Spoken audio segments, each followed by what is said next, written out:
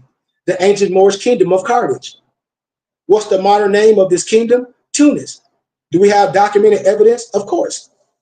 You know, of Carthage or Canaanite America, aka Mecca connection. When you see the deed, when you research this, when you can research scholarship, it's a deed of the ancient Canaanite. It's called the Carthaginian Sufite, Hanno Bey, third generation of Empress Elizabeth. Y'all know what I'm talking about. Gostin El Bey, daughter of King Muta I and great-grandfather of Golian, Morosini, General Hannibal, Hannibal, is an ancient document by express epigraphical proclamation inscribed on the Bourne Stone found at Cossamokunakit, Cape Cod Bay, New England, Massachusetts, documented in the Bourne Historical Society. It's there. What does the deed proclaim? It describes its terms of metes and bounds. It describes it there. I'll give y'all another little bit of more science. Watch this. I hope you write this down. Watch this. Okay, so let me give you another, what it talks about. The possessions and annexations of the Americas to the Iberian Peninsula, Carthage, Tunis, Marrakesh, Numidia, Utica, etc., being those same possessions of Northeast and Southwest Africa, what our prophet was telling us, including North, Central, and South America, Mexico, and the Atlantis Islands. All Masons know this, especially my Scottish Rite Masons. Where else is this documented? And is there any certified tangible evidence, i.e. legal documents, of our title to the American lands? The Moorish American Society of Comprehensive Science, National Legation, Department State Bureau of Administration, and Library of Congress. How are they documented? It's documented in evidence by proclamation and sovereign trust for Moorish Americans. So write the pages of the consecrated talisman recorded as a legal document in the Library of Congress as certified registration. Number T is capitalized XU, 123-633, and control catalog. It got the numbers 71-330-6977 in parentheses U. Then comma 2, the Department of Homeland Security, U.S. Customs and Border. They got it all there. They got the recorded date. What language was Hannibal Bay proclamations written before its English translation and transliteration? The answer says North Semitic, Iberian, Moorish, Punic script, which was a later form, Noble Dantes, of the ancient Moabite characters. By legal definition, what is a document? An instrument on which it is recorded by means of letters, figures, or marks, the original, official, or legal form of something, which may be evidently used. Now watch this. Can you expound? Watch this, y'all. The document applies to writings, words, printed, lithographed, or photographed, to maps. Now remember, I talk about the cartographers, or plans to seal, and you talk about the ground plans for certain areas. And we talk about the ground plans for Louisiana Purchase, and people try to throw you off the breadcrumbs. The plates or even stones on which inscriptions are cut and engraved. Epigraphy, the Bourne Stone inscriptions of Hanno Bay. Now write this down. It's a book called the Book of Belimo. And when I pull that out, y'all gonna be like, whoa, write this down when you research what is the Book of Belimo. And y'all tell me what y'all get when y'all do some research. It's spelled Balllymote. An Arabic and rare manuscript housed in the libraries of the bishops of the Roman Catholic Church, containing priceless information on the ancient Ogham writings, Ogamwriting. And all this stuff was given to me. That's why I'd be laughing. I'd just be sitting back, and my professor was like, it only take you 30 minutes, and you can rest your case with no rebuttal with all the information and be done. And we ain't got to huff and puff and snot at the nose. We can rest our case, and it would be no rebuttal. Like my professor said, they ain't got to like your candor, Sheik Goodman Bay. This celebrated book was assembled about 800 years ago from a collection of miscellaneous manuscripts. The last manuscript included the Codex. Remember, when we talk about Codex Sinaiticus, you got all different type of codex. You got all different type of codex, from the Olmec Codex that's going to show you we're all the same people. I'm telling you. It's a codex called the OGAM Dantes, the Ogham Tract, OGAMTRACT. You know? And it comes with 70 varieties of ancient Moorish, Moabite, and Canaanite, and Iberian script. When Moors, we talk about some Anunnaki. The Anunnaki ain't nothing but the Iberian. When you see those pictures, you see the hair, the braids, you see the tunic, cotton or silk, you see the girdle. I don't know what people be talking about. You see the topi on their head, but you're going to let pseudo-academia, Eurocentric and Negrocentric tell you that it's some Anunnaki. And that's all I need is some Zachariah Stinson, low-level Freemasonry snowman wisdom that brothers take. And then they be quoting that Zachariah Stinson pseudo stuff. Sad day for us. Where else is this rare book housed? This book is in the 502 Folio Villium. It's in a leaf skin page book of Belima. They got it at the Catholic Church where my professor is the priest at. They got one there. I got copies of them. It's housed in the library of the Irish Academy in Dublin, Ireland. So when you go back to a lot of those brothers I was showing you, they know all this. That's how they got them documents. They was proving who they are, and they were able to do their things because they had these ancient documents. I showed y'all the brother that was from Ireland. I just showed y'all the Tom Barclay. This is what these areas they were from, who stumbled upon the ancient Moorish writings of America. Harvard professor and epigrapher Barry Fell. Where did he find explanations about the ancient Moorish, Canaanite, Phoenician, Iberian document of America? The answer is in Dublin, Ireland, in the book of the Leinster. Write this down because I got them. It's called the Book of Leinster, Leinster, housed in the library at the University of Dublin. That's like when I'll be talking about ancient maps and they be all in universities about the cartographers, how I show you all that. Compiled by a bishop of Kildare named Finn Mac Gorman, FINNMAC Gorman. Fact check me. What did our Holy Noble Drew Ali bring to us? Love. And what is love? That which creates, that which destroys, and that which saves. What is our prophet? What am I in the flesh? An angel. What kind? A cherubim. Who was Moses? The real son of Pharaoh. What was his nationality? Moorish, Egyptian. What was his crime? Adopting the faith of the Hebrews. What did Moses do? Reject the idea gods of Egypt. What took place? Remember, Moses became an outcast amongst his father's house, killed an Egyptian, fled into the land of Moab. What else took place? Moses met a sheik who practiced the faith of Abraham, Lot, Moab, and Ishmael. Fact check me. What did Moses discover? Himself. Who was Aaron to Moses? His prophet. See, I can go on and show you stuff about what is the Moorish American Society of Comprehensive Science, the Foreign Ministry, the National Legation, the Biliac of a Talismanic Moorish Kingdom. But a lot of stuff that I get into that I had the pleasure to study and I had the auspices to learn and bring it back to my brothers and sisters, you have to be a student. And I don't understand why brothers and sisters don't want to learn from their own brother. It baffles me when others do. Okay, I got a little bit more time. I'll give y'all a little bit of history about not being afraid of signs and symbols. I'll just give you a little crash course. Is that all right, Noble? Is that all right for me to go a little bit longer? As long Yes, as you- sir. Yes, sir. Whoever that was that gave that generous donation, man, thank you. I don't know who it is, so I'm not going to say your handle, but golly, thank you. And whatever you need, let me know. Gratitude. But anyway, okay. When I talk about Freemasonry, I'm not directing no energy or thoughts to Western Freemasonry, because there's a distinction between Western Freemasonry, usually called Freemasonry, and old-time Masonry. Masonry, as originally developed by the God man of Africa, was designed as a ladder which climbed from the finite to the infinite heart of fallen humanity, back to the heart of our Creator. These holy instructions became a 24/7 way for us, for masterminds. Carnal men later reduced this spiritual unfoldment to a 1 to 4 hours a week ritual called religious services.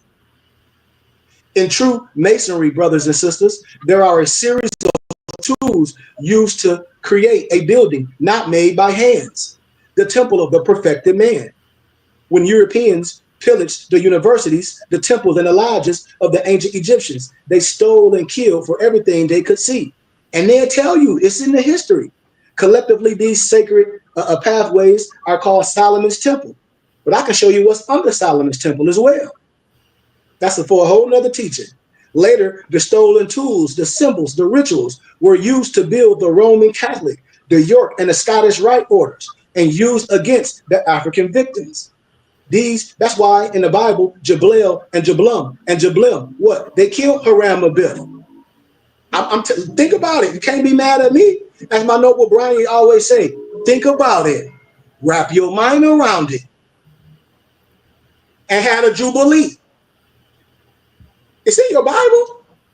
These Western orders now beehives into other orders. So when people be saying the Illuminati, they ain't no Illuminati. We are the enlightened ones. You're dealing with the Ross and the cross right in your face. I'm telling you, a Ghostbuster in your face right here. It would be nothing but a game of cavemen if all the African valuables, including the crescent, the moon, the scimitar, and the fez weren't removed. If the scimitar and the fez, if I start showing you all Europeans in Masonry when they got the crescent and the star, and they got Morocco on their fez and Islam, you don't know what they saying? Sad in the mug. When you see the European ladies that call themselves Eastern Star, and they wear the white fez with the gold tassel, and they call themselves some Eastern Star, and our empresses don't want to deal with me, and I tell you, no, you a star of the East, and you wear your white tassel with the gold fez freely, because the DAR is the Daughters of American Revolution that came up with the marriage civil contract. No disrespect.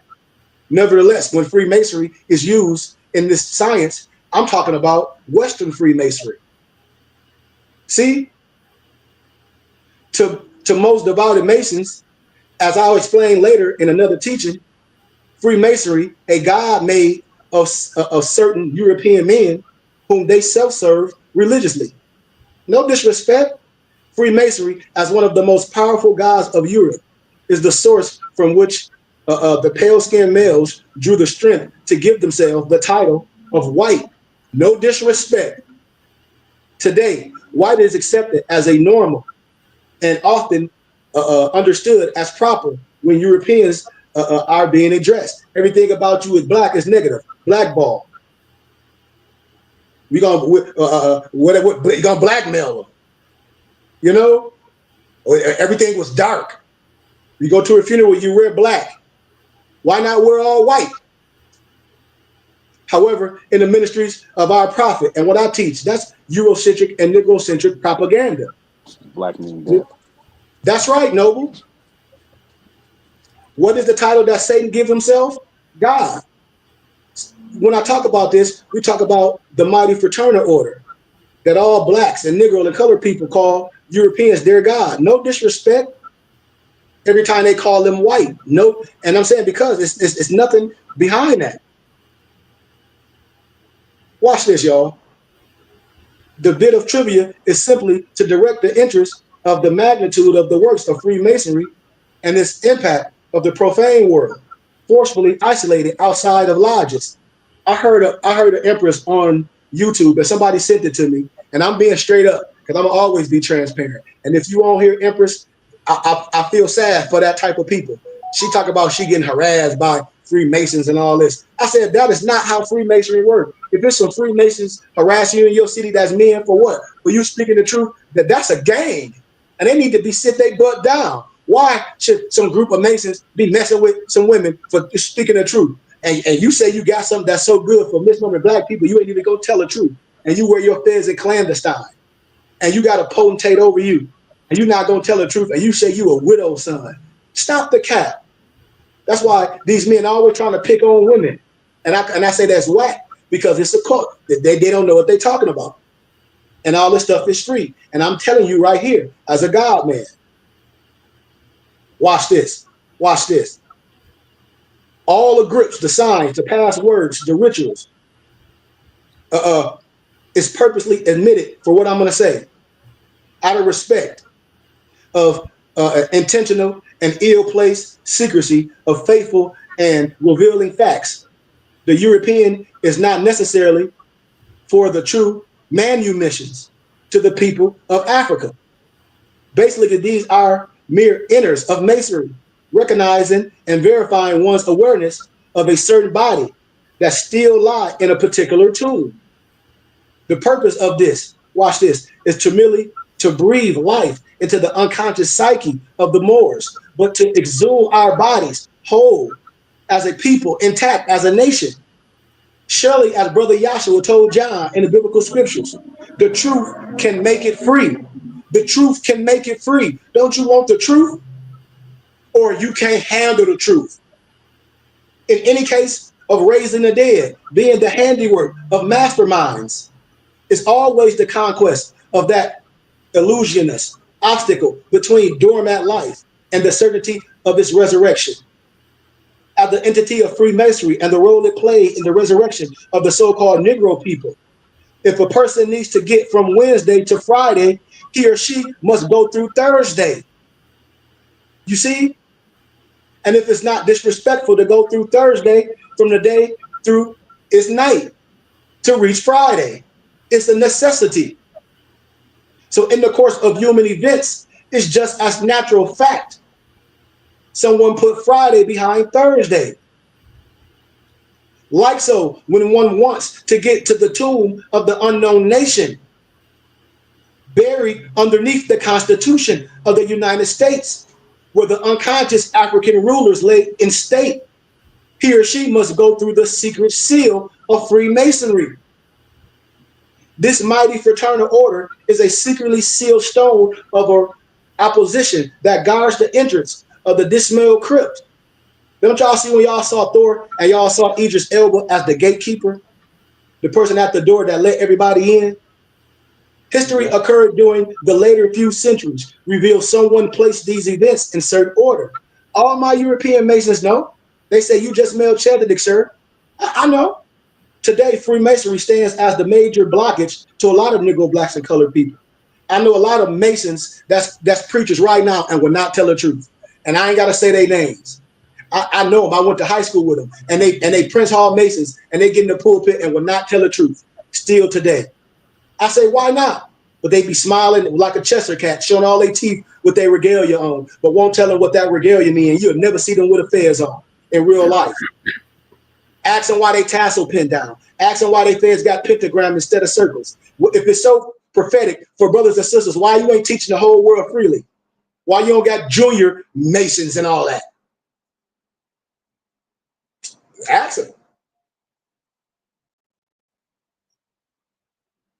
You know? Don't be mad at me. Today, Freemasonry stands, it's a blockage. Ordained, attained of nationhood under the truth, under their one free national name. My homie said, please don't stop. I got to in a minute, man. I'm sorry, I got my other social media up, man, from school. Like, please don't stop. Because he said he got his dad over here. He said his dad, you telling 100% truth. I start pull out everything from my ancient rite of Memphis and Mizraim, and all the spirit builder stuff. Watch this. Watch this, y'all.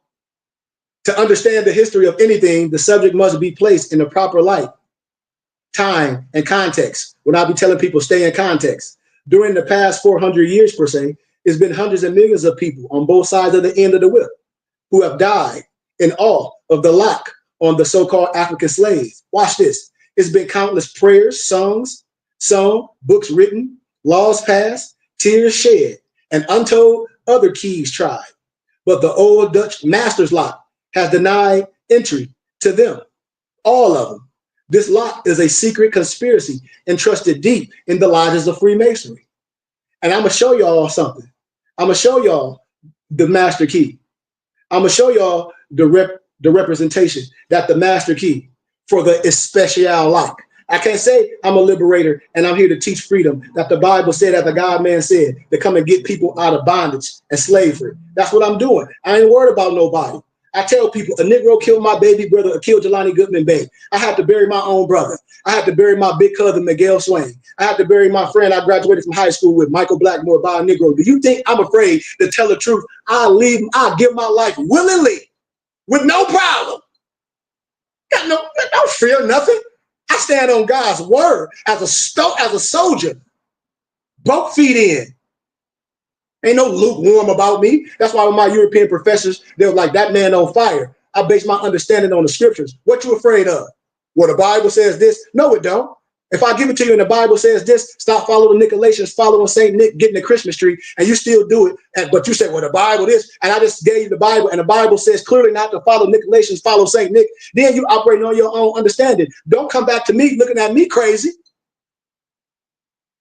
Because clearly you don't read the Bible. You just want somebody you want to be preached to.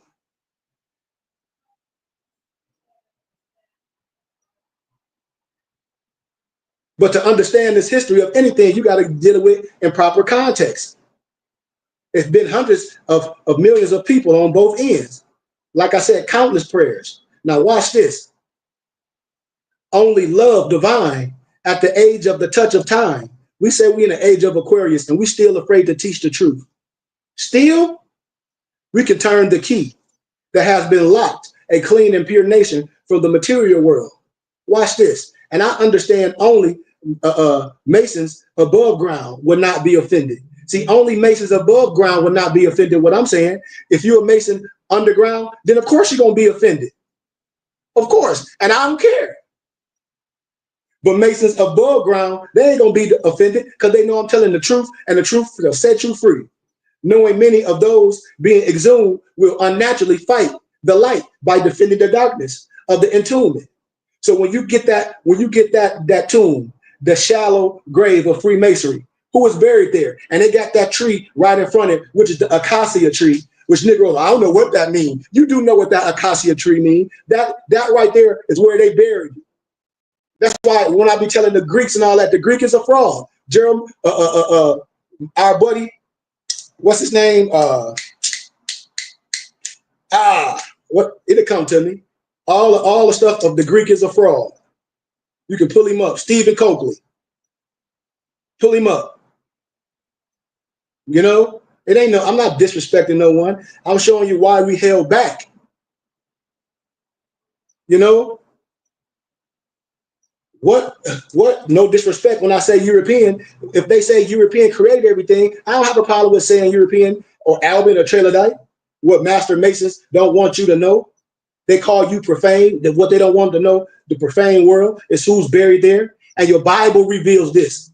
Your Bible. And our prophet said, just like I said, I have come to take the covers off all secret societies. All of them. All of them. And then when brothers see me, they be so mad of this light. Or he a Master Mason. No, your daddy a Master Mason. No, your daddy ain't even a Master Mason. Your dad's still an apprentice in the Blue Lodge as a Prince Hall Masonry. They don't know too much of nothing. No disrespect. The real foundation of Western Freemasonry rests upon an awful murder. Watch this. This murder is a pogrom, P-O-G-R-O-M, of the godmen of the Nile, the African kings and the indigenous African nationals. This capital crime included the subjugation. I broke that down biblically about Samson and biblically about Southern Belle when I showed you the book America in Black and White and how they whitewashed Peter Salmon and Oliver Cromwell out the Battle of Bunker Hill. I show you this. but the subjugation of Africans through the dousing of light in Egypt and the obscurity of the true Garden of Eden. You know, this homicide is disguised in the Constitution of Freemasonry as what, y'all? Ask your dad that's a Mason. Ask him what it's disguised as. I tell you, you ain't got to ask him. It's the killing of Hiram Abiel, the widow's son. Ask him that. The embodiment of this slain and unquestionably the master crime of the times. Hiram's death depicts a history from the first from the first physical African man to be enlightened with wisdom to the last kingdom, the European, to become civilized with knowledge and back again. So to understand this murder, brothers and sisters, is to free the misnomer Negro from his disguised grave of perpetual slavery. And what do it say Yahshua's here to do? To get people out of bondage of slavery. I'm just doing my Father's business. I'm liberating. I'm bringing justice. Using the only divine key that will separate this mystery, aka secret, from where it is lodged in Freemasonry. Although Freemasonry is not a religious order, it is predominantly structured from the Bible, the Torah, the Vedas, and the Holy Quran. All of these books lay open on a Masonic altar. Ask any Mason. If they tell you that ain't the truth, they lying. Pending the height of their degree. Pending the height of their degree. So if they still an apprentice, like from a lot of black Masons, well, they probably don't know what the hell I'm talking about. They don't even know how to use their compass and square. But the parable of Hiram Abiel, where it can be found in the Torah, in the Old Testament, in 1 Kings, the 7th chapter, this Masonic history, you heard what I said, history is more of a cover-up than a book. See, they be mad when I get there, but I ain't afraid of no ghost. It is similar to the fallacy of having a criminal describe his own crime. Because of this covert activities, it will take me so long to explain the magnanimous essence, the need to know. And since this murder has been not been publicly reported, the true characters will be revealed because there is no innocent to protect. That's why I be telling people, there ain't no innocent to protect. People be like, are you afraid to tell the truth? I just told y'all a Negro killed my baby brother, killed Jelani Goodman Bay for nothing.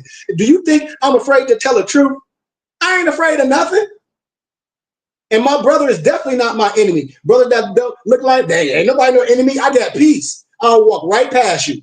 I'm act like I'm on a genie on a magic carpet. I'll float right past you.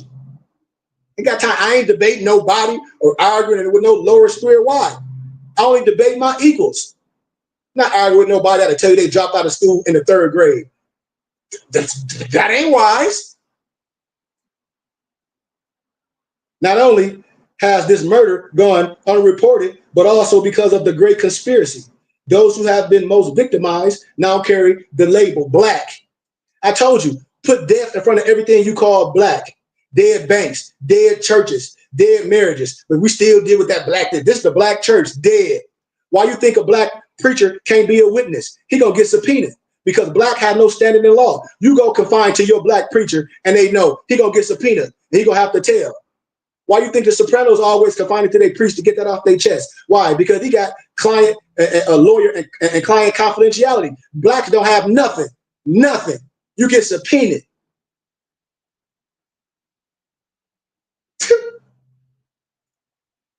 You know, we God men. So I'll give a little bit more and I got to go.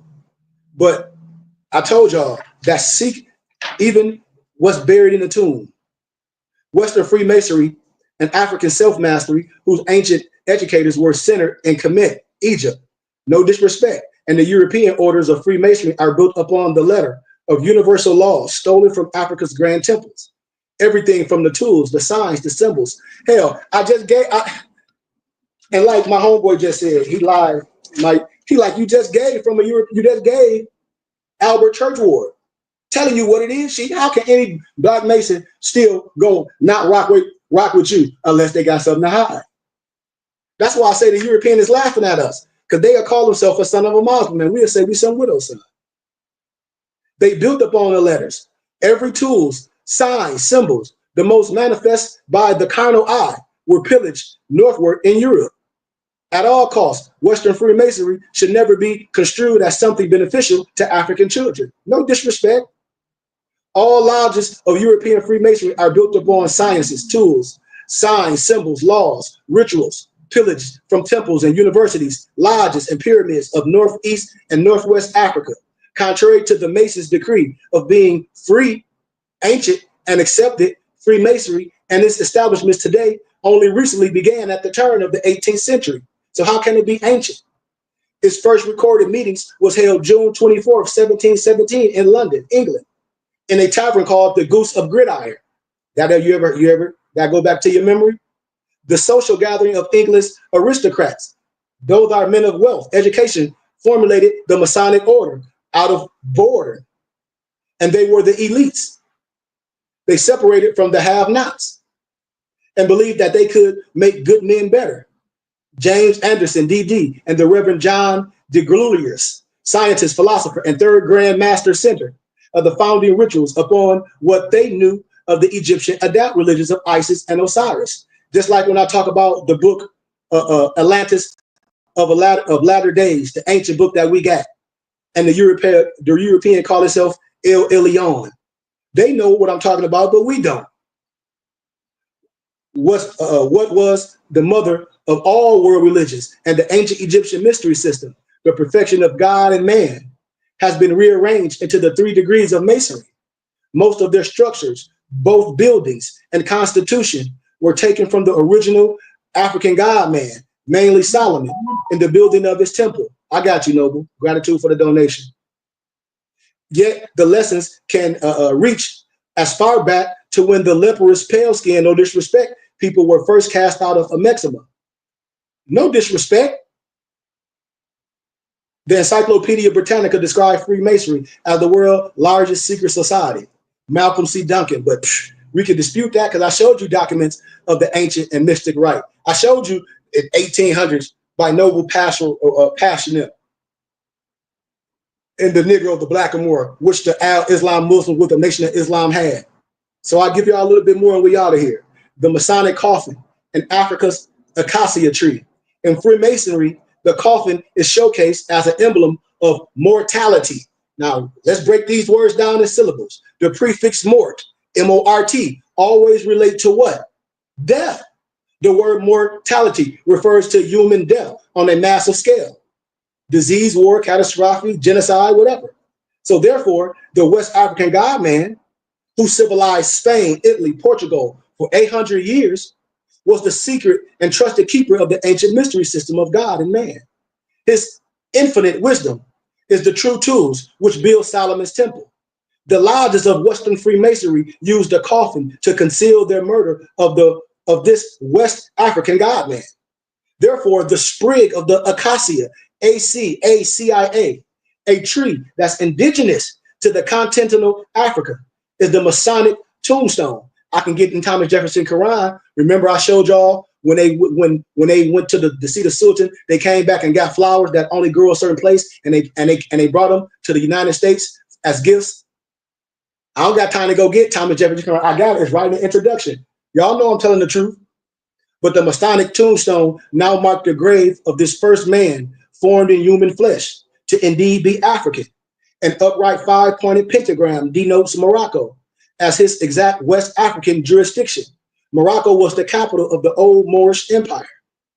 And I'll show y'all all different coffins. And Masons have all these coffins, what I'm talking about. They know all coffins have a what? Acacia sprig. But some also boldly display the murder weapon, which is the sitting maul, used to render the final blow to Hiram Abiff. It's in your Bible.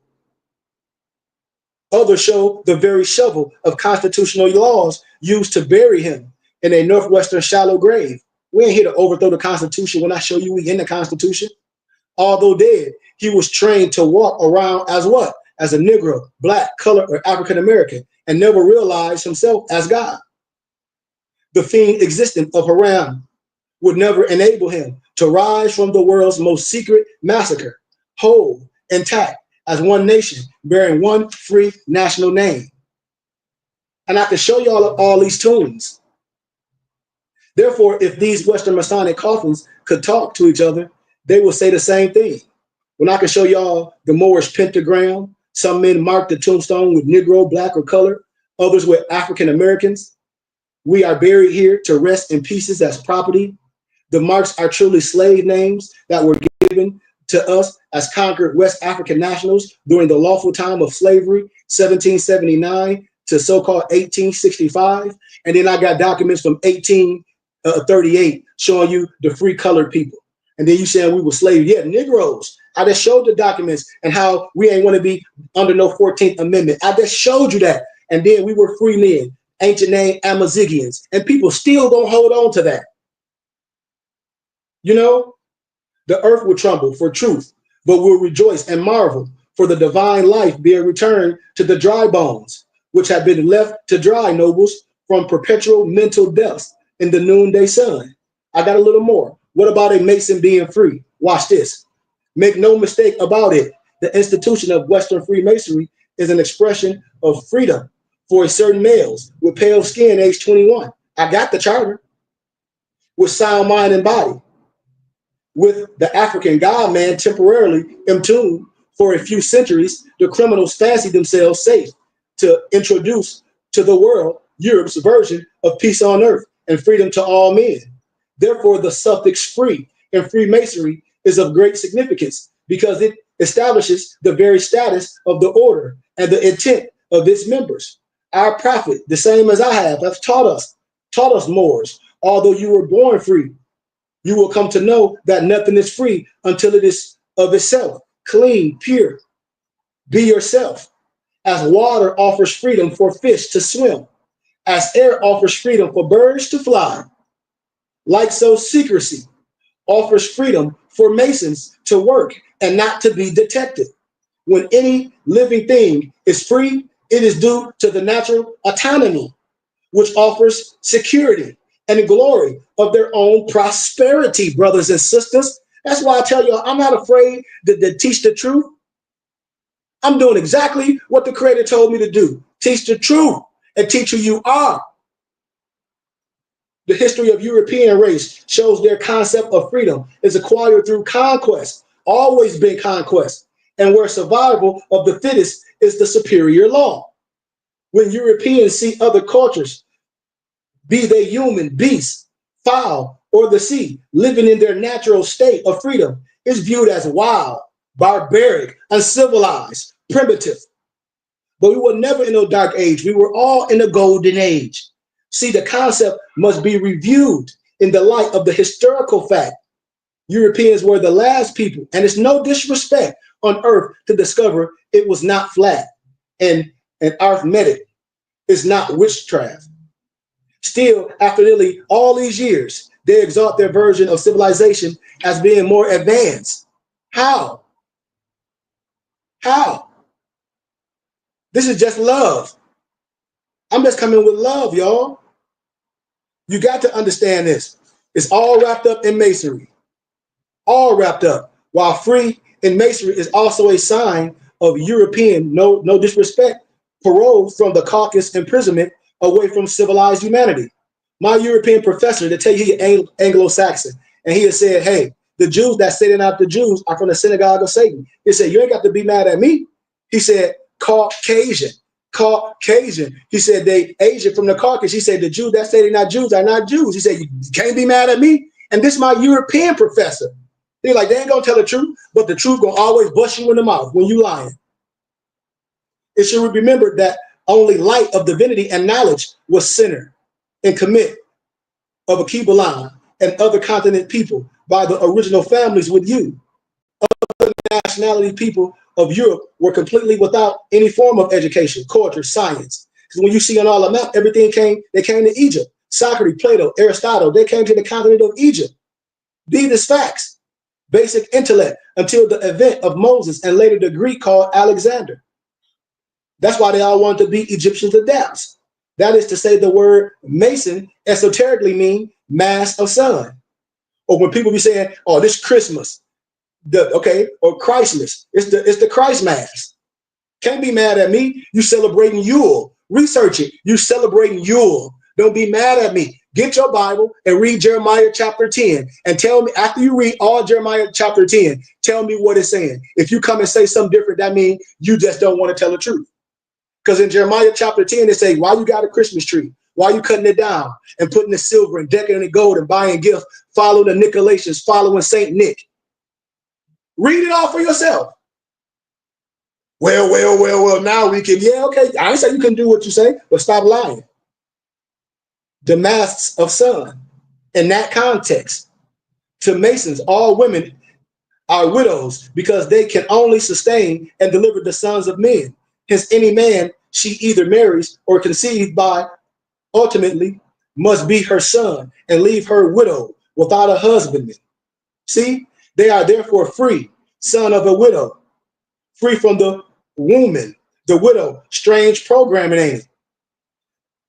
But then, like I've been telling you, they always try to say, and then when you research, they say Nimrod married his mother. And then I say we have to investigate a lot of stuff more. We have to start investigating. But let me leave y'all with this. The Masonic story of Hiram and Biff. King Solomon summoned the most accomplished craftsmen in the civilized world in India, Persia, China. The call was for the masters of the order of Melchizedek,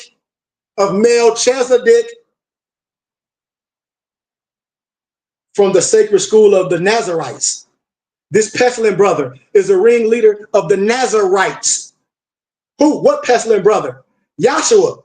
What? He was from the brotherhood of what? Melchizedek. This stuff should be ding, ding, dinging. An African brother named Hiram Abiff, who was also a master of building tools, also answered the Nazarite call. It was one Hiram from the kingdom of Tyre, the capital of which was Sidon in your Bible, in the village of Zepharat, where he lived with his mother. One of Hiram's specialties was doing what? Constructing pillars.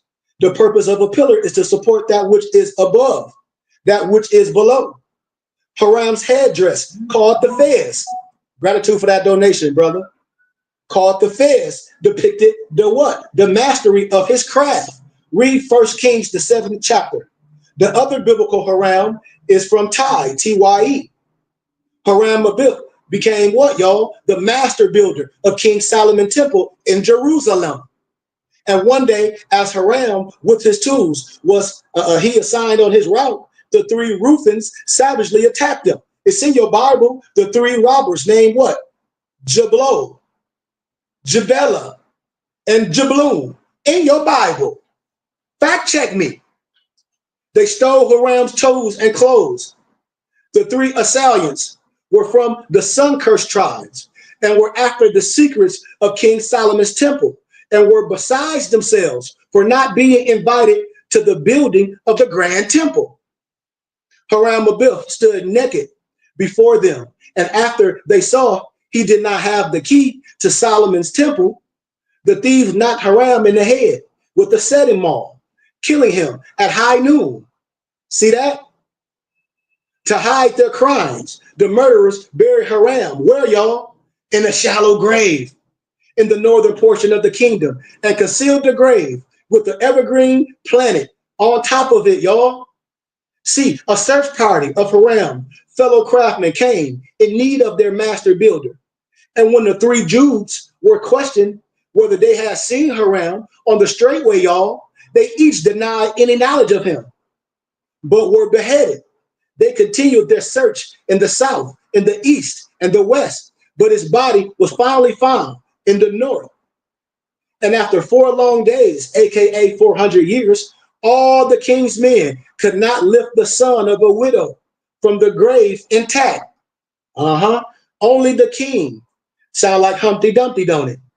I'm telling y'all, Humpty Dumpty, and all these men could put Humpty Dumpty back together again.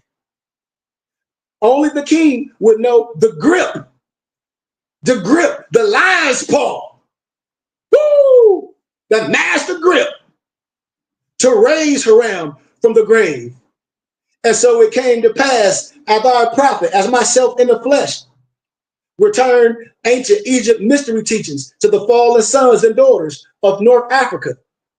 All Freemasons vow by a series of death oaths to be brutally mutilated prior to his death before he would dare reveal the truth about Haram. Ask him, the so-called widow son. These vows of secrecy are buried.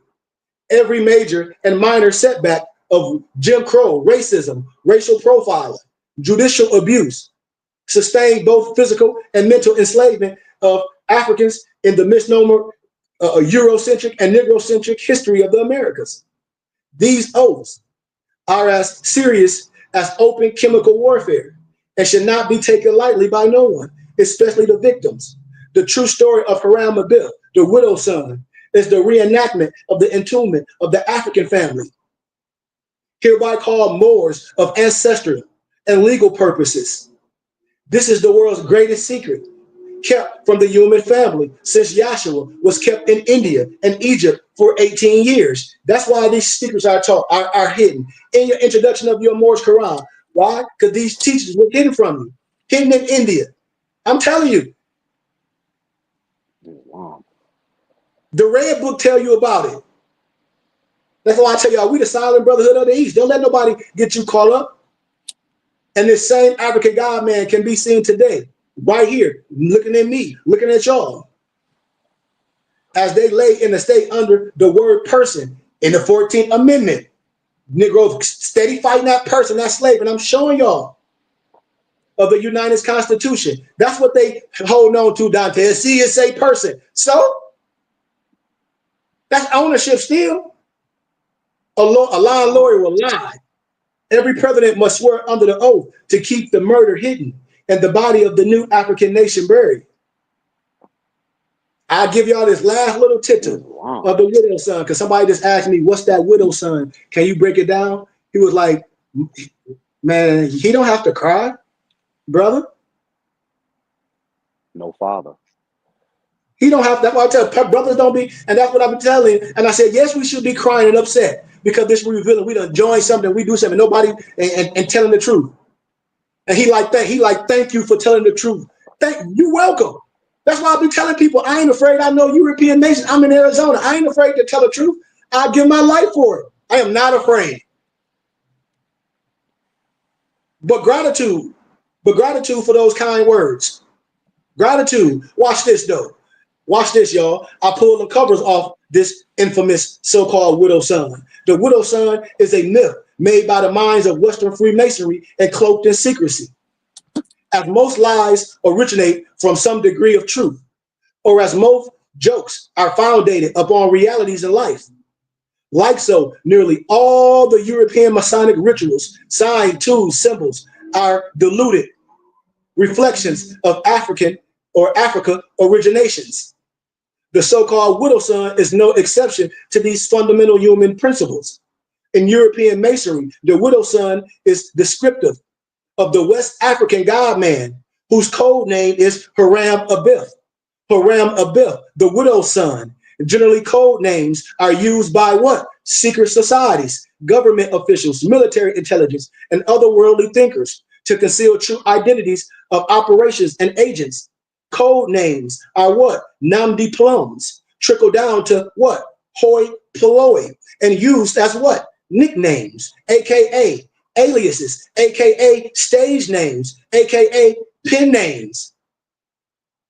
When a lot of Europeans wrote in their pen names, Peter Moon, you know, they wrote in their pen name,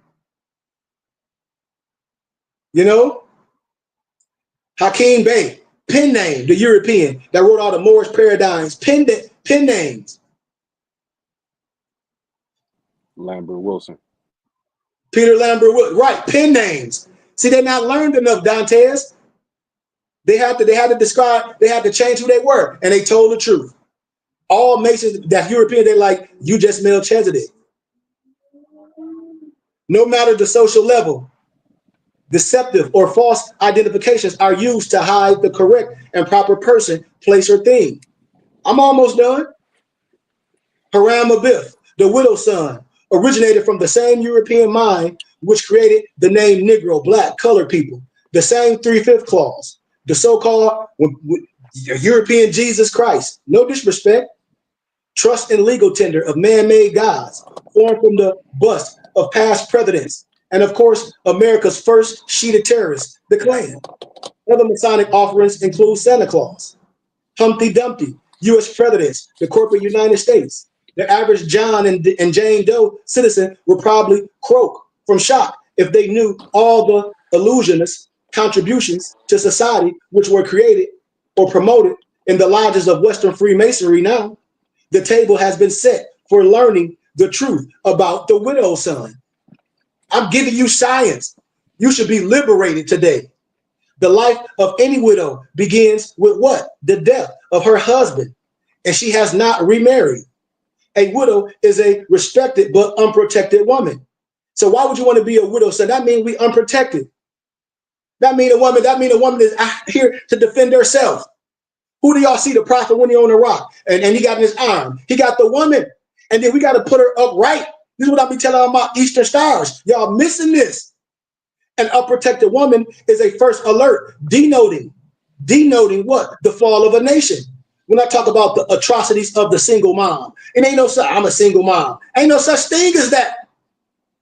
That don't mean nothing. I'm a single mom. No, you're not. We got to be specific in what we're doing. Symbolically, the widow is a code word descriptive of a nation, an adversary, y'all, who cannot defend itself or prosper. Why? Because its government and power has been what? Substandard.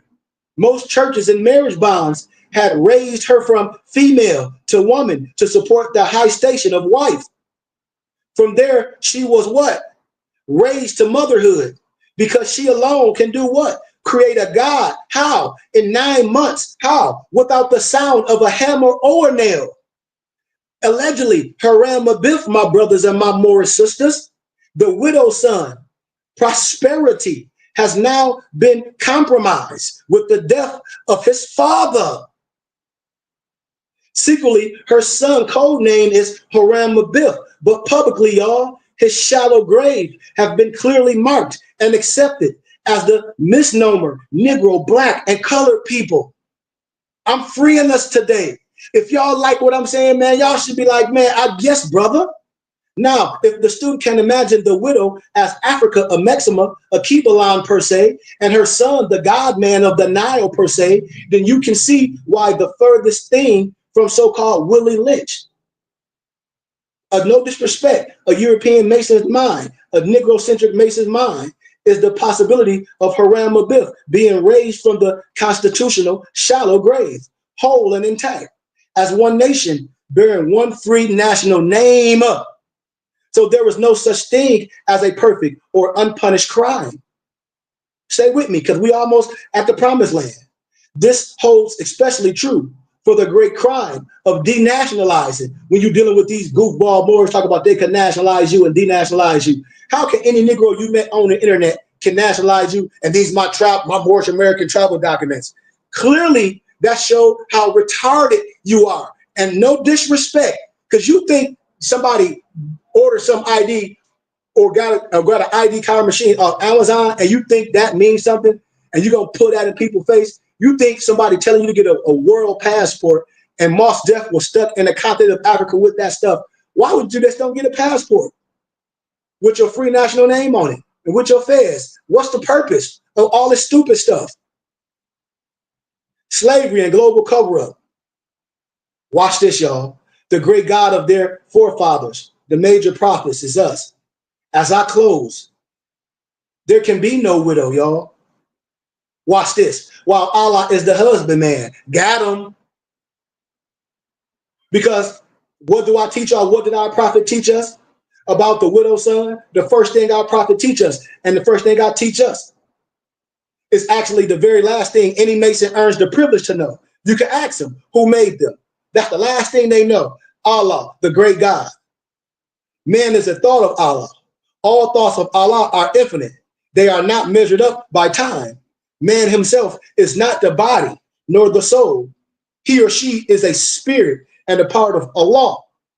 So spirit man, as seed of Allah, held deep within himself the attributes of every part of Allah. Now seeds are perfect as perfect as the source from which they come, but they are not unfolded into the life made manifest. Therefore, the child is as perfect as the mother is. So man, the seed must be deeply planted, my brothers and sisters, in a soil that he or she might grow, might unfold, as does the bud unfold to show the flower per se.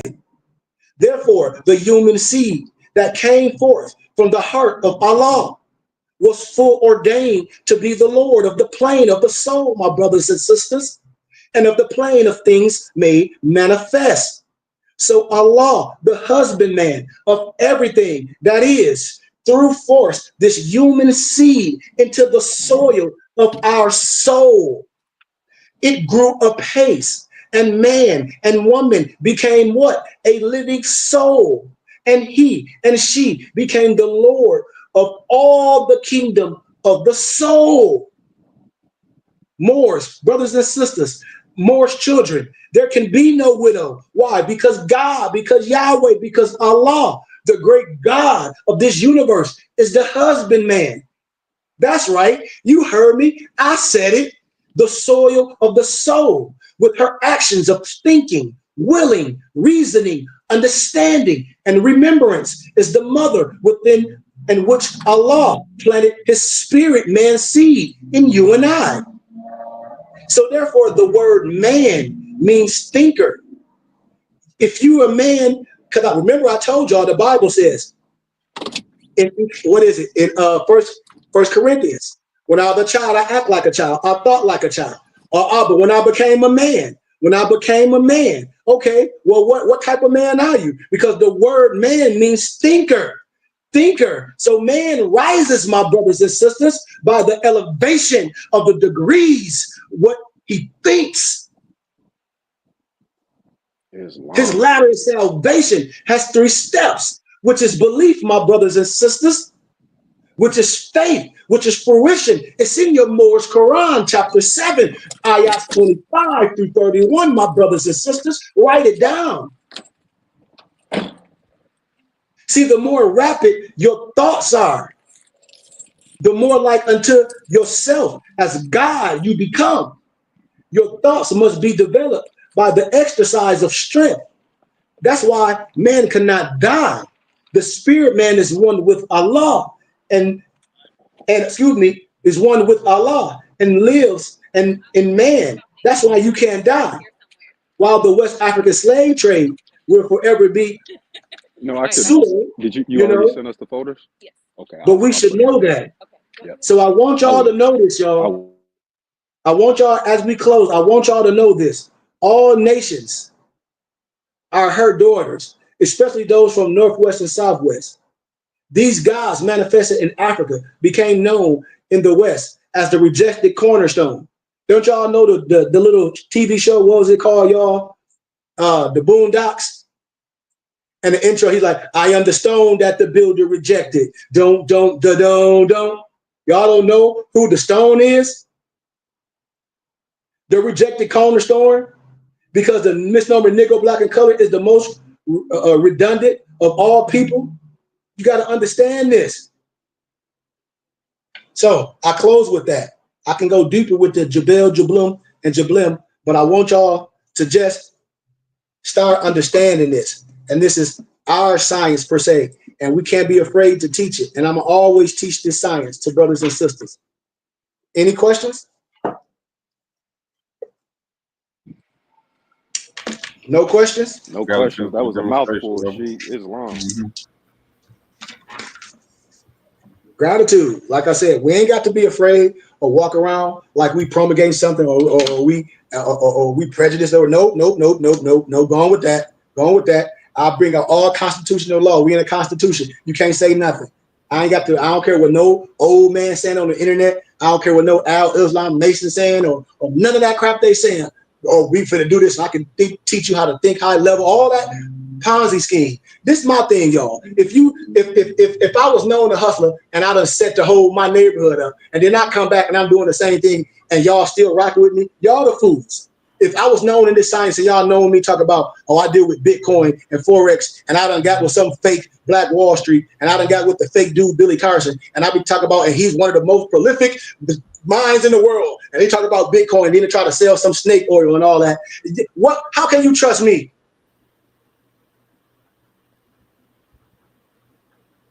And this is what I'm saying. We ain't got to say no. I'm saying it's all a joke.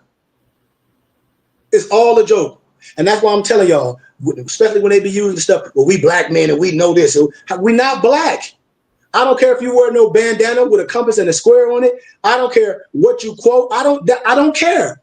Anytime that come out your mouth, we black and we know you come to black, I'm done. I got to run from you. Because clearly you're not a philosopher or a scholar. Clearly. Because I'm breaking down the laws and constitutional laws, showing you how we were like, we ain't no 14th Amendment Negroes. No way. And you steady rocking. Man, I'm done. I'm done with that goofy stuff. And it ain't nothing to debate. That's our fault. And if we ain't talking the same, that's the problem. Because we steady letting these charlatans come to my conference, collect the money to put in their pocket, talk about they giving away acres and they doing all this. But you known to be lying to people. You know, that's what I ask people. You don't even do a background check on these people before they come on your podcast and all this. It's just like if I come on a podcast and I say I own this and I do all that. And then you as the host say, I'm one of the greatest thinkers in the world and I'm from Harvard and none of that shit is true.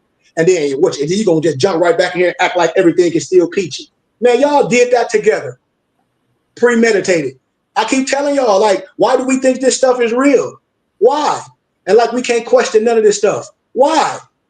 That's why I said I'm separating myself from this, you know, and we're going to keep going and keep teaching the truth. Anybody that call themselves this, not knowledgeable, and today what's going on in the world, what Trump talking about, what reparations and what the 14th Amendment that Negroes concerned about and still talking about they black, but then run behind some religion and talk about I'm teaching you how to be conscious and talk about some Bitcoin and some Forex. Don't nobody care about no Bitcoin. That's stupid. And we ain't talking about who we are as a people, because most of them Negroes don't have no money. You can right now, brothers, like my professor said, why are you steady doing this? You ask for small donations. Are you getting something from them? No, I get all my donations from the college people. He said, so how many people be donating when you be live? I said, not that many. How many college when you on here? And it's 30 of us. How many people donate? I said, all 30. He said, that should be a no-brainer for you. That's why I said I'm a poor righteous teacher too. I come on here and share the wisdom. Then I have books converted. He was like, how many of your people, when you do these lectures, they buy books from you? Then how many of us buy books from you? All of them?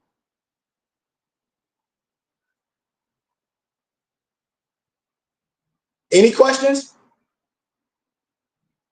If nobody got, that's why I be telling y'all, misnomer black people, all they want to do is think they can buy something and be listening to Patrick like they some damn groupies. And I said, y'all know that stuff these people is saying it ain't no way. We don't have people talk about they got 400 acres and to defraud us and have video talk about look at our land. We don't have brothers that be in this community talking about they graduated from some ICDC college with Master P and Romeo, and I'm being sarcastic with pun. Talk about you got a master's degree in business and a master's degree in Christian history, you and a singer Tank, and knowing that's a lie, and have a green screen. How can we believe anything you saying now? Why you got to get on the internet and act like you got a degree and try to be inferior and you don't? Because I have those degrees and I'm a scholar. So if you ain't agreeing with what I'm agreeing, you were saying you a lie and you ain't no scholar. That's how I know when these people be coming out here and they pseudo y'all, because it's bull crap. And when you a scholar, it's a thing called peer-reviewed scholarly research. And you don't have to like my candor, just like in law. I can rest my case and it's no rebuttal. You don't have to like nothing I'm saying. And that's how these Negroes getting caught up. And that's why they won't say nothing. They stay far away.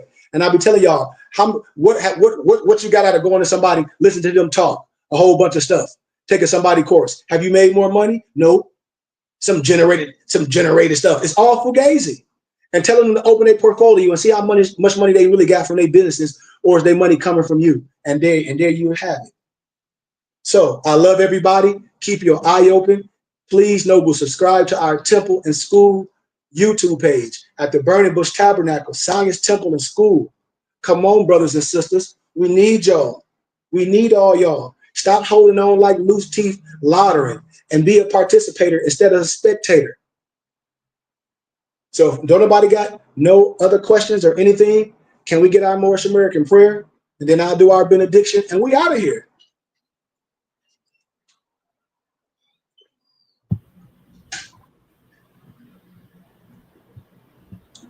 Allah, Anybody? the Father of the universe, the Father of love, truth, peace, freedom, and justice. Allah is our protector, our guide, and our salvation by night and by day through his holy prophet, Noble Drew Ali. Shalom Aleichem, Ayah Asher Ayah. Islamism, peace, love, and light. No, but Dantes, you gotta get you a jacket or shirt with your family crest. All of them. Mm-hmm. I'm telling you, your coat of arms. It's a conversation piece. See, everything about us should mean something. Everything about us mean things. And we ain't offending nobody. So our Talisman benediction reads, may the benison of Allah be upon thee and thine always, as thou should strive to be a credit to Allah. Make haste to bestow thy acts of love upon all our brothers and sisters, and we shall all do our best to shine all evil and lower self-actions. Remember to take suckle of the breast of knowledge, wisdom, fortitude, charity, love, and all standing, that we all might nourish the souls of all men, women, and children, and all light seekers. Let the truth be thy shield in the manifest battle of falsehood. Knowest that thou need not to pick the lock to the gates of paradise by means of petty or criminal theft. For behold, my brothers and my Moorish sisters, the key to salvation already rests within our own hands. And yes, even though a portion of our nature is weakness, instability, inconstancy, and inconsistency, there is still the greater part of our nature that is divine.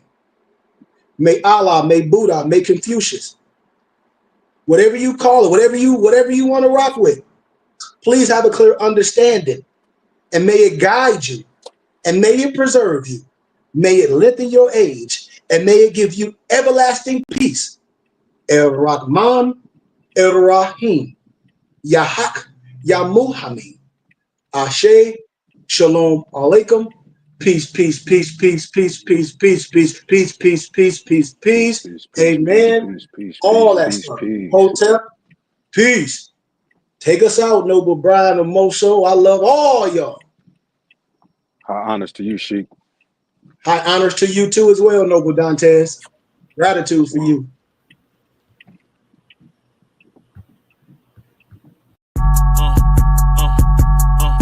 I'm a spirit speaking, truth seeking, heart reaching, knowledge leaking, seeds sowing, harvest reaping, man of meager means. I have yet.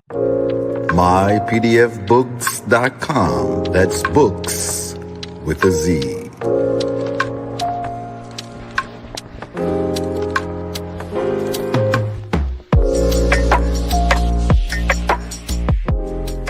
Once again, this broadcast has been brought to you by mypdfbooks.com. That's books with a Z, where reading fundamental. Also brought to you by bindedbooks.com, where treasures are bound. Be sure to get all of your teas at My Son's Teas, the tea of teas, divinely prepared at herbsofmyaunt.com.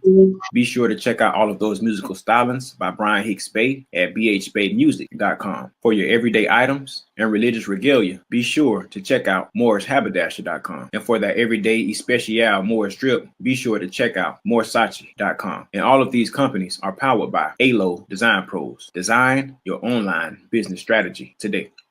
No such thing as failure, baby. Don't forget who made you. You can't be thinking minor when you need to be thinking major. They made you think they saved you, but can't nobody save you. And